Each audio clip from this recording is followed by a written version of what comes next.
감사합니다. 우리 옆에 있는 분들과 이렇게 인사합시다. 은혜 많이 받는 시간 되길 축복합니다. 오늘은 우리가 하나님의 사람이라는 제목으로 우리 말씀 나누도록 하겠습니다.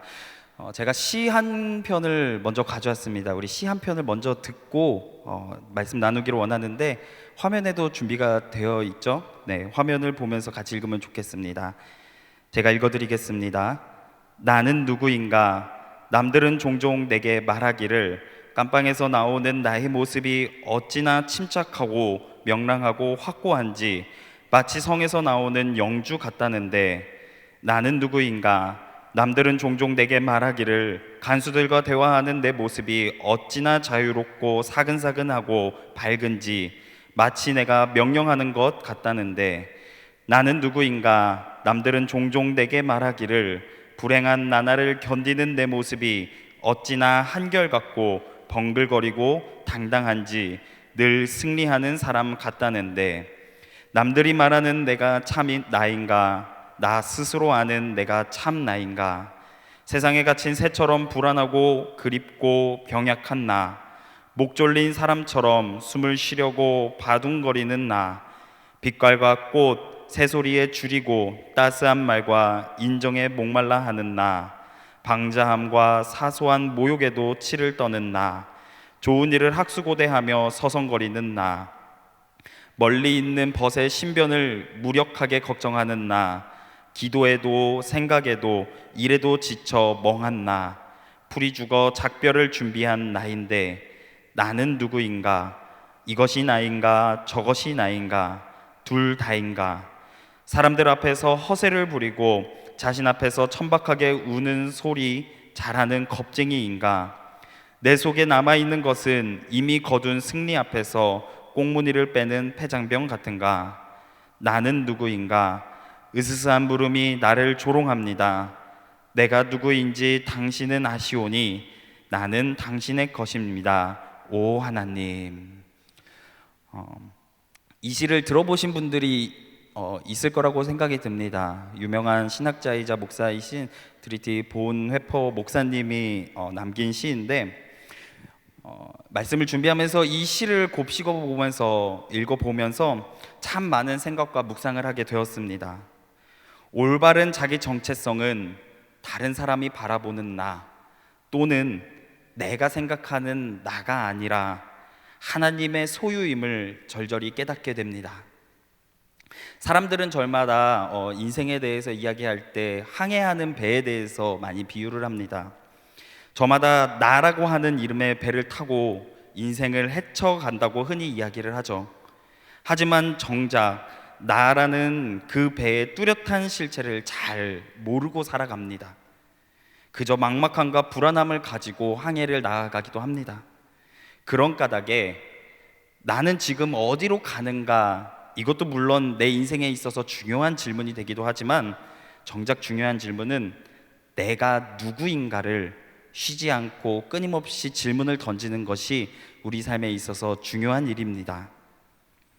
따라서 이 질문에 대한 정확한 답을 깨닫고 내면 깊이 간직하는 것이 매우 중요한 일인데, 그렇기 때문에 오늘 말씀에서 사도 바울은 자기의 아들처럼 아끼고 사랑하는 디모데에게 편지를 쓰면서 그 끝 무렵에 그에게 이렇게 얘기합니다. 너 하나님의 사람아. 여기서 우리가 생각해야 될 점은 디모데가 이 사실을 모르는 사람이 아닙니다. 불신자도 아니고 초신자도 아니고 오히려 자신의 삶을 하나님께 드리고자 결단했던 신실한 목회자 중에 한 명이었습니다. 자신이 하나님의 사람이라고 하는 그 사실을 디모데가 이미 그 누구보다도 잘 알고 있던 사람이었습니다. 하지만 그럼에도 바울이 이 하나님의 사람이라고 하는 단어를 강조하는 까닭이 있습니다. 그것은 바로 거듭해서 들어야 할 복음이기 때문입니다. 오늘 말씀 가운데 여러분들이 이미 마음에 여러 번 새기고 여러 번 묵상했던 말씀입니다. 하지만 그 가운데 오늘 또 들으면서 하나님이 오늘도 우리에게 주시는 은혜를 한 번 더 마음에 새기는 귀한 시간이 되기를 축복합니다. 너무나도 뻔하게 들릴지 모르겠지만 이 복음 안에는 놀라운 은혜가 있음을 우리가 명심해야 합니다. 이곳에 바로 우리의 정체성이 있습니다. 여러분들의 정체성이 무엇일까요? 여러분들은 하나님의 사람인 줄로 믿습니다. 하나님께 소유된 사람이고 하나님이 택하신 백성이고 하나님이 우리의 인생 여정을 이끌어 가시는 주인임을 고백하는 여러분들의 삶이 되기를 축복합니다. 존재의 근원이 하나님께 있음을 믿고 고백할 줄 알아야 합니다. 우리가 그 하나님의 소유가 되기 위해서 하나님께서는 하나뿐인 아들 예수 그리스도를 우리 가운데 보내주셨고 십자가를 통하여 피 흘리게 하셨고 또한 거기서 머물지 않고 죽음을 이겨내심을 통하여서 우리에게 너는 하나님의 사람이야 라는 그 사랑을 보여주셨습니다. 근데 우리가 살아가다 보면은 이 사실을 너무나도 잘 알고 있음에도 불구하고 잊고 살아갈 때가 있습니다. 왜일까요? 우리가 처해 있는 상황 때문입니다. 우리가 분명히 그 하나님께서 하나뿐인 아들 예수 그리스도를 내어주시면서까지 너는 하나님의 사람이야 그 사랑을 보여줬음에도 불구하고 때로는 우리의 삶 가운데 경제적인 어려움, 육체적인 어려움, 관계적인 여러 가지 어려움 때문에 이 사실을 잊고 살아갑니다. 내가 얼마나 하나님 앞에 귀한 자녀인지, 하나님이 나를 얼마나 사랑하시는지 그 사랑에 대해서 잊고 살아갈 때가 있습니다. 하지만 축복하기를 우리 모두가 이것들과 상관없이 내가 얼마나 귀하고 소중한 존재인지를 날마다 변함없이 고백하시기를 진심으로 소망합니다. 이 하나님의 사람으로 부름받은 우리들이 그냥 하나님의 사람으로 부름받은 것에서 끝나면 안 됩니다. 하나님의 사람이라면은 해야 될 사명들이 있습니다. 오늘 말씀 가운데서도 이 하나님의 사람이 해야 될 사명들이 있는데 오늘 말씀을 통하여서 그 사명을 깨닫게 되기를 바랍니다. 바울은 오늘 말씀을 통하여서 11절과 12절을 통해 하나님의 사람은 어떻게 해야 되는지 말씀하고 있습니다. 우리 말씀을 같이 한 번 더 읽어볼까요? 11절 말씀부터 12절 말씀 같이 읽겠습니다. 시작. 오직 너 하나님의 사람아 이것들을 피하고 의와 경건과 믿음과 사랑과 인내와 온유를 따르며 믿음의 선한 싸움을 싸우라. 영생을 취하라. 이를 위하여 내가 부르심을 받았고 많은 증인 앞에서 선한 증언을 하였도다. 아멘. 이 말씀을 볼 때 두 가지 단어에 우리가 집중해서 볼 필요가 있습니다. 첫 번째는 피하라입니다. 11절 말씀 시작 부분이 너 하나님의 사람아 이것들을 피하라 라고 이야기를 합니다. 무엇을 피해야 하는지 오늘 말씀 앞절에 나와 있는데요, 10절 말씀에 이렇게 기록되어 있습니다.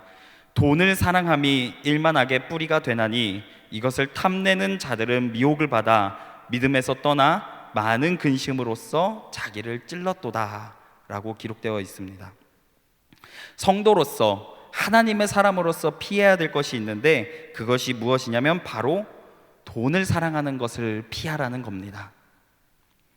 여러분들이 이 말씀 통해서 오해가 있지 않기를 바랍니다. 여러분들의 삶이 가난하라고 이야기하는 것이 아닙니다. 가난 자체를 결코 아름답게 포장하려고 하는 이야기도 아닙니다. 가난이라고 하는 것은 분명히 잔혹한 고난이 따릅니다. 우리가 하나님의 은혜로 정당한 방법을 통해 열심히 노력해서 경제적으로 여유 있는 삶을 누리는 것은 분명히 귀하고 선한 일이며 하나님께서 우리에게 허락하신 축복입니다.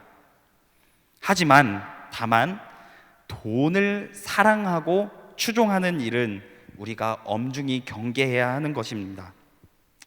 설령 우리가 아무리 많은 헌금을 한다고 할지라도 선한 일에 많은 돈을 쓴다고 할지라도 정작 중요한 일의 선택 앞에서 하나님이 아닌 돈을 사랑하는 사람이 있다면 그것이 과연 하나님을 사랑하는 사람이라고 얘기할 수 있을까요? 중요한 순간에 돈보다 하나님을 선택할 줄 알아야 합니다. 하나님의 사람이라면은 자신의 소유 가운데에 집착을 하거나 욕심을 내서는 안 됩니다. 하나님이 베풀어 주신 안에서 해야 되는 것이고 또한 돈이냐 하나님이냐 선택해야 되는 그 기로에서 당당히 하나님을 선택할 줄 알아야 하는 것이 바로 성도의 모습입니다. 그런 의미에서 바울이 하나님의 사람아 이것들을 피하라, 이것이 돈을 사랑하는 것, 돈을 쫓아 살아가는 것, 그것을 피하라고 말씀하는 겁니다. 때로는 가난한 이웃들을 위해 나누는 일에 인색하지도 말아야 합니다. 하지만 우리의 삶이 날마다 그러면 좋은데 그렇지 않은 모습들도 보죠. 연약한 인간이기에 인간의 눈으로 세상을 바라볼 때가 있기 때문에 내 손에 돈을 들고 있으면서도 그 돈에 이끌리지 않고 살아가기가 너무나도 어렵습니다. 사실 이 말씀 가운데 돈이라고 표현됐지만 돈뿐만이 아닙니다. 우리의 죄악된 본성을 일으켜 세우는 그 욕구들을 다 포함하는 내용입니다. 어떤 사람에게는 돈이 될 수도 있고요, 어떤 사람에게는 권력, 인기, 여러 가지 하나님 대신에 내 삶을 채우려고 하는 모든 것들을 이야기를 합니다. 하나님의 사람으로 살아가는 우리 모두가 이런 것들 대신에 온전히 하나님만을 선택할 줄 아는 믿음의 성도들 되기를 축복합니다. 세상의 권력과 명예를 비롯해서 우리를 유혹하고 굴복시키려는 수많은 죄악들 가운데서도 그 모두를 단호히 물리칠 줄 아는 하나님의 사람들 되기를 축복합니다. 이를 위해서 우리가 해야 하는 것이 있습니다. 바로 선한 싸움을 하는 겁니다. 12절 말씀에 보니까 믿음의 선한 싸움을 싸우라라고 합니다. 그러면서 우리가 하나님의 사람으로서 해야 되는 일이 그 두 번째가 그 다음에 나오는데, 말씀을 보니까 선한 싸움을 싸우라, 그리고 영생을 취하라 라고 이야기합니다. 이것이 곧 하나님으로서 해야 할 두 번째 사명입니다. 두 번째 소명입니다. 바로 영생을 취하는 것입니다. 때로는 이조차도, 영생이라고 하는 단어조차도 우리의 욕심으로 바라볼 때가 있어요. 삶을 살아가다 보니까 이 유한한 육체가 영원히 사는 것으로 이해하고 싶을 때가 있습니다. 영생이라는 단어를 봤을 때 이 땅 가운데에서 우리의 육체를 가지고 살아가는 영원한 생명으로 생각하고 싶을 때도 있습니다. 하지만 성경에서 말하는 영생이라는 것은 예수님이 우리에게 허락하는 겁니다. 다른 말로 하면은 새 생명입니다.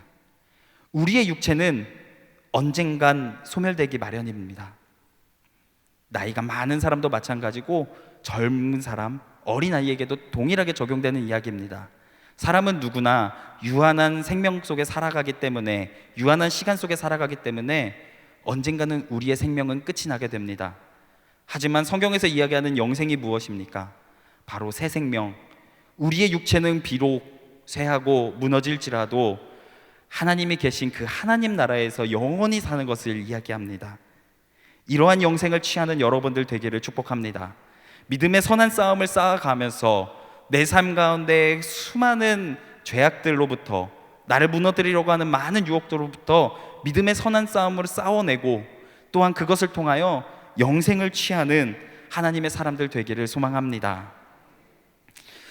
이와 관련해서 제가 소개하고 싶은 영화가 한 장면이 있습니다. 여러분들이 아시는 영화일 수도 있는데 꽤 오래된 작품입니다. 바로 대부라고 하는 영화인데요, 이제 시리즈물로 이렇게 나왔던 건데 그 중에서 제가 3편의 한 장면이 아직도 뇌리에 깊이 박혀 있습니다. 이 대부에 나오는 주인공은 악명 높은 마피아의 보스였습니다. 그는 고위 정치인들은 물론이고 가톨릭 대주교까지 포함한 비리 문제에 복잡하게 얽혀서 사는 그런 인물이었습니다. 그러나 이 보스가 어느 날 살아가다 보니까 삶에 여러 가지 고민들이 생깁니다. 고민들이 생기고 여러 어려움들 앞에 갇혔을 때에 자신이 평소 존경하던 신부님에게 찾아가서 자신의 고뇌를 털어놓습니다. 그러자 그 신부가 그 주인공을 데리고 작은 분수로 이동하는 장면이 나옵니다. 그 분수에 가가지고 그 안에 잠겨있는 돌멩이 하나를 꺼냅니다. 그리고서 그 주인공에게 보여줍니다. 당연히 분수 안에 오랫동안 들어있었기 때문에 그 모습은 어땠을까요? 돌이 물에 흠뻑 젖어 있었습니다. 그러면서 이렇게 얘기합니다. 이 돌을 보세요. 아주 오랜 시간 물속에 잠겨 있었습니다. 그래서 겉이 흠뻑 젖어 있습니다. 그러면서 이 신부가 이 돌을 둘로 쪼갭니다. 둘로 쪼개면서 그 안에 있는 모습을 보여줍니다. 그러면서 이렇게 얘기합니다. 하지만 그 물이 전혀 그 안에 스며들지는 않았습니다. 물 안에 오래 잠겨있던 돌멩이였기 때문에 겉은 흠뻑 젖어 있었습니다. 그런데 둘로 쪼개보니까 안은 하나도 젖지 않은 그런 모습을 보여줍니다. 그러면서 그 돌멩이 속을 보여주면서 또 이렇게 얘기합니다. 보세요, 완전히 말라있죠? 이러한 일들이 우리 유럽 사람들에게도 일어나고 있습니다. 수세기 동안 우리는 기독교라는 신앙 안에서 둘러싸여 있었지만, 하지만 그리스도 예수께서 그들의 삶에 파고들어 그들 안에 호흡하고 있지 않았습니다 라는 그런 대사를 합니다. 이 영화 대부 시리즈는 가톨릭 성례전은 중요한 배경으로 이렇게 등장을 하고 있고요. 주인공이 속한 이탈리아의 마피아도 적어도 공식적으로는, 겉으로 보여지기에는 독실한 기독교 신앙을 자랑하는 집단이었습니다. 하지만 그 와중에도, 겉으로 볼 때는 기독교 신앙을 가진 것처럼 보이지만 그 와중에도 그들은 살인을 비롯한 온갖 범죄를 서슴없이 질러왔던 겁니다. 비록 그들은 신앙 안에 둘러싸여 살아왔지만, 하지만 그 안에 진정 하나님은 없었던 겁니다. 하나님보다 돈과 힘을, 그리고 자신의 업적과 자신의 욕심을 더 사랑했습니다. 그 결과 이 영생의 복음을 자신들 안에 깊숙이 받아들이지 못했던 겁니다. 저는 이 장면을 보면서 아직까지도 그 장면이 머리에 남아 있습니다. 그 당시 깊은 충격에 빠졌었습니다. 극단적인 예이기는 하지만 이걸 통해서 욕망으로 가득 차 있던 제 삶이 그들과 본질적으로 다르지 않음을 깨닫게 됩니다. 저도 태어날 때부터 신앙 가운데 살아왔습니다. 모태신앙을 얘기한 것처럼 평생을 교회 안에서 살아왔습니다. 그럼에도 불구하고 내 속에는 때로는 하나님보다 나의 욕망이 더 자리 잡고 있을 때가 있었습니다. 어쩌면은 내 속을 들여다봤을 때에 그 안에 하나님이 보이지 않는 속이 있을 수도 있습니다. 동시에 이러한 저의 상황도 발견하게 되면서 동시에 떠오른 한 명의 인물이 있었습니다. 바로 앞서 설교를 시작하면서 여러분들에게 들려드린 시를 지었던 디트리히 본회퍼 목사님입니다. 그는 무려 24살이라고 하는 젊은 나이에 교수가 돼서 그 자리에 올라간 천재였습니다. 마음만 먹으면 얼마든지 편안하고 안락한 삶을 살 수 있었던 사람이었습니다. 하지만 그는 그렇게 살아가지 않았습니다. 당시 독일은 히틀러를 메시아로 여기면서 숭배하며 살아갔습니다. 심지어는 교회 역시도 그의 악행에 동참하는 모습들도 보였습니다. 하지만 본헤퍼는 온갖 위협에도, 때로는 목숨의 위협을 받음에도 불구하고 서슴없이 이 히틀러를 비판해 왔습니다. 미국에 안전하게 피신해서 그곳에서 편안하게 살 수 있었음에도 불구하고 그 삶을 과감히 포기했습니다. 끝까지 고난 가운데 살아갔습니다. 그러다가 사형당하기 불과 몇 달 전에 감옥에서 오늘 읽어드린 이 시, 나는 누구인가 라는 제목의 시를 짓게 되었습니다. 거기서 그는 마지막에 이렇게 얘기합니다. 나는 당신의 것임입니다. 이러한 위대한 문장이 남아있게 됩니다. 어떻게 그의 삶 가운데 이러한 고백이 있을 수가 있었을까요? 그가 탐욕을 피하고 영생을 취하는 하나님의 사람이었기 때문입니다. 내 삶에 편안하고 내 삶이 생각할 때 욕심을 내서 가지고 싶은 것들을 다 포기하고 오직 하나님을 선택한 겁니다. 하나님의 진리 앞에 올바로 서 있기를 열심히 노력한 겁니다. 그러기에 그의 삶이 지금까지 살고 있는 우리의 삶 가운데서도 그의 이러한 시를 통해서 많은 감동과 울림을 주는 겁니다. 예수 그리스도의 십자가와 부활에 담긴 참 생명과 진리를 온 마음 다해 붙잡았기 때문입니다. 그 결과 보네포는 그 어두웠던 그런 시대 가운데서도 하나님의 사람만이 밝힐 수 있는 그 빛을 온 땅 가운데 비춰낸 겁니다. 그 덕분에 사람들은 희망이 없어 보이는 그곳에서도 이 보네포 목사님을 보면서, 보네포 목사님의 신앙을 본받아 살아가면서 희망을 놓지 않게 됩니다. 절망을 딛고 일어나 생명을 향해 나아가는 길을 그를 통해서 다시 발견하게 됩니다. 사랑하는 성도 여러분들, 이 이야기를 듣고 너무 거창하게 생각하지 않으시길 바랍니다. 여러분에게 이 보네포와 같은 그런 대단한 이인이 되어야 된다는 이야기가 아닙니다. 오히려는 우리의 삶에 너무 지나친 그 비장함이 독이 되기도 하겠죠. 대신에 우리가 이 가운데 깨달아야 되는 것이 있습니다. 바로 우리가 받은 하나님의 선물인 구원의 의미를 말씀 가운데 돌아보시기를 바랍니다. 그리스도인으로서, 성도로서, 하나님의 사람으로서 부름받은 소명의 깊이를 헤아리시기를 바랍니다. 하나님께서 이 땅 가운데 교회를 세우시고 교회 안에 많은 영혼을 구원하시는 그 목적 가운데는 많은 사람을 끌어들이는 데에 있는 것이 아닙니다. 힘을 키워서 권력을 갖는 데에 있는 것이 아닙니다. 한 사람의 영혼이라도 주님 앞에 돌아오고 그 사람의 영혼이 하나님의 사람으로서 살아가는 것, 그것을 주님께서는 기다리고 계십니다. 그러한 사람들이 여러분들이 되기를 축복합니다. 단지 하나님에 대해서 많이 아는 것, 혹은 하나님을 위해 무언가를 열심히 하는 사람이기보다 오늘날 주님께서 찾으시는 진정한 하나님의 사람으로 살아가기를 축복합니다. 우리 삶에 몰려오는 많은 유혹들 가운데에 돈을 사랑하는 것, 돈을 피하는 것, 돈을 사랑하는 것을 피하는 것, 그리고 하나님이 우리에게 주신 영생을 취하는 것, 그것이 바로 하나님의 사람입니다. 명심해야 됩니다. 우리의 삶 가운데 있는 믿음의 선한 싸움은 곧 하나님께서 승리하게 하십니다. 우리는 믿음으로 그것만 붙잡으면 됩니다.